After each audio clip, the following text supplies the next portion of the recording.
اسمع لي. إذا سمحتوا، واش بغيتوا نديروا الزواج والطلاق وهذه العلاقات في البرنامج الحكومي دابا ولا اش غنديروا؟ سمحوا لي، هذه حياة خاصة، هذه حياة خاصة خصنا نحترموها. جوج بغا يتزوجوا بغا يطلقوا واش دخلنا؟ ونحترموا الناس تعيش حياتها في الشكل اللي بغات تعيشها. واش حنا خصنا ندخلوا في كل شيء؟ ندخلوا في الزواج والاولاد والاطفال والتربيه وكذا وكذا؟ خليوا الناس تعيش.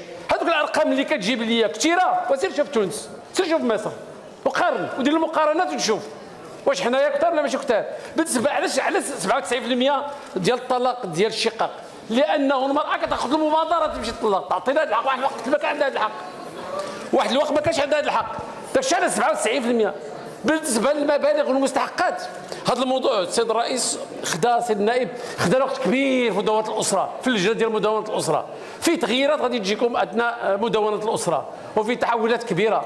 لذلك راه المراه في المغرب، انا ما عمرني طلبت لهاش حاجه، طلبت غير نصفوها. عايشه مع 20 عام وكيديروا لها 1000 درهم في الشهر وحللت المشكل. 20 عام وكاين في الاخر كيحكموا ليها ب 1000 درهم في الشهر وعندها جوج الاولاد، وما تنقلش ولدها من المدرسه للمدرسه، وما تسافرش به، وما تصوب ليه الباسبور، وما عرفتوا زيد وزيد وزيد وزيد. راه ماشي يطلق هو المشكل، النتائج ديالو هي المشكل. خاص كون الجرأه باش تعطيو كل حقه. هي كتصوت بحال الرجل، ولكن ما عندهاش الحق تدير ولدها للخارج. ديمقراطيه هذه.